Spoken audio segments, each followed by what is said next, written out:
Hey guys, welcome back to We Watched a Movie. I'm Jay, Stan, Mike. We're going to be reviewing the X-Men Days of Future Past trailer. Holy fuck, Bean. Please, we need you to help again. I felt like he was talking to me. We watched a movie. Yeah.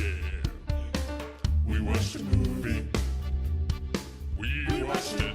We watched a movie. Yeah. You know what? We did a review. We watched a movie. Don't worry about X-Men 3. It's like I had seen the past and it was X-Men 3. It was horrible. We're going to fix it.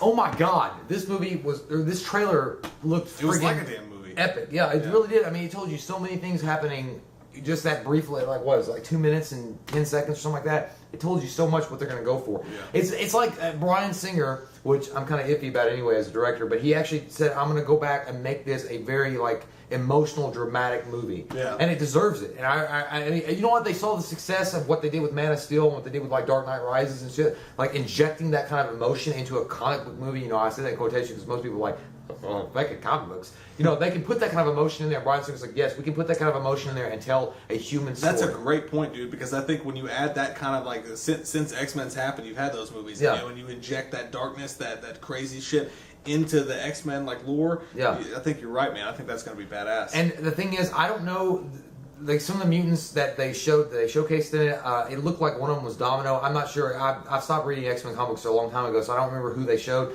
But it looks like Bishop was in it. I think that was Bishop. They're gathering up every friggin' cast member that has ever been a part of the X-Men series to be in this. The only one I didn't see in this, and when you watch it yourself, you'll see it. James Marsden one is a Cyclops. I didn't see Jean Grey or Nightcrawler, but I'm sure that there was rumors going around that James Marsden was actually recently spotted getting off a plane with Halle Berry when they had a day of shooting with X-Men Days of Future Past. So I'm sure Cyclops will be in it. Because if they're going back to look and fix the timeline, because something's fucked up. I mean, obviously something's happened in the future where Professor Xavier is sending back Logan to fix things. Or it could just be what happened in X-Men 3. Like, they're trying to go back and stop that, all of them dying like That's that. what I'm saying. Yeah, they will go back and reinvent this because, you know, Jean Grey going crazy and becoming Phoenix and stuff like this. And I'm thinking that this is a sequel to, I mean, it's obviously a sequel to the X-Men series and the X-Men First Class series, but also a sequel to Wolverine. Yeah. Because it has to take place after Wolverine, apparently. And Wolverine looks like badass. Their suits look weird. They look like there's all these like weird, strange futuristic dynamics to their suits. Yeah, and it's like they meet in this place, and Professor Xavier's like, "Hey,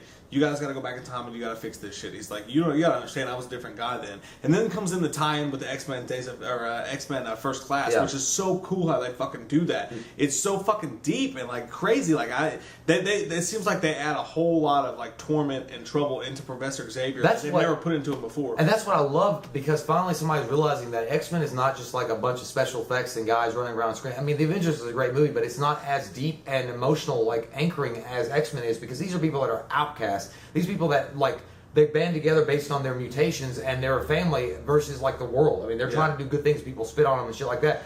The Avengers are the spotlight. You know, they're the community. Everybody loves them. These people, like the emotion that's in this, like it shows that. And the thing is also, I don't know if this is true or not, and I'm not saying it is, but I read somewhere on the internet that it said Clive Barker, or no, I'm sorry, I'm thinking of Hellraiser.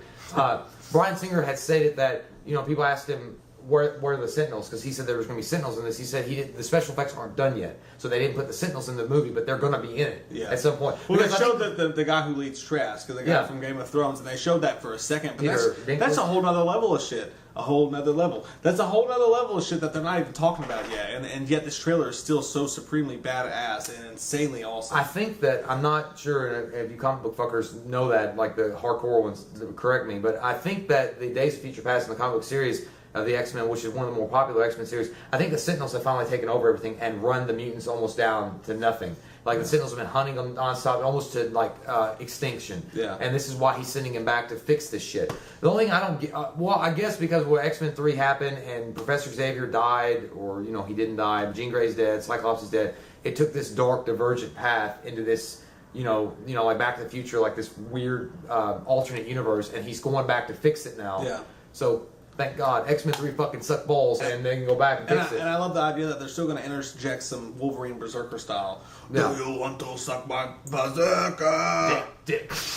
But one thing I will say, Because he's like I don't do so well with patience, and then they show him like getting shot and shit. He's all like, whoa, that's badass. This movie can be an epic ass movie, and the only thing I hope they don't do, and I love Wolverine. I mean, don't get me wrong, Wolverine's the most popular character in the X-Men, but I'm just saying, I don't want them to revolve it all around Wolverine again. Like, include the other characters, give them more space, give them more development in each character. But I also don't want them to focus on the shitty characters. Not the shitty like Iceman. And Pac-Man's character. I know, but I'm just talking about. It's just like, I'm just talking about the first 3 movies did so much of that already. Yeah, well, I'm just saying, make it more of a scope movie, like make it more of a bigger scope, and give them individual time. Just don't focus like Wolverine is the pancake in this. Like, he's got to be the guy that everything revolves around. I mean, yeah, Wolverine is sitting back in time, and obviously he's going to anchor on him to make sure that Professor Xavier in the past is going to be able to hope again, or what. I don't need them to anchor on Wolverine's hopes and dreams and emotions. I just want to see Wolverine go berserker. He's going to go berserker. He's going to drink a beer. He's going to slice some ass up, and that's going to happen. But overall, this trailer, I'm excited as fuck. It's so goddamn deep. I mean, it is. You know what's going to come down? It's going to come down to this, and it really is. It's weird. It's going to come down to Avengers 2 versus X-Men Days of Future Past, because they'll come out. This is apparently got a date set for May 23rd. You know, Avengers 2 is going to have a summer release. If it comes out in May, what the fuck are you going to do? No, this comes out this summer. Avengers comes out next year. I mean, this 15. Okay, never mind. Never mind. Okay, so this movie. Okay, you know what? Actually, let's just play. Let's play a game. If this came out during the same time as Avengers 2, based on this trailer, you haven't seen Avengers 2 yet. Which one would you see? Don't ask me questions. All right. You know what? I'm gonna go ahead and raise my hand. I'm a huge Avengers fan. We gave that 10. I mean, it was like fucking amazing. I would see this. I'm not gonna answer that. I would. I'm gonna say that because the thing is, I've been waiting. I've been waiting to hope for like a X-Men emotional anchored movie, and this looks like it's gonna. And I think that this is it, and I think that's a good question. That's a good question of the day. If you had to pick one to see, which one would you see? That's a great question.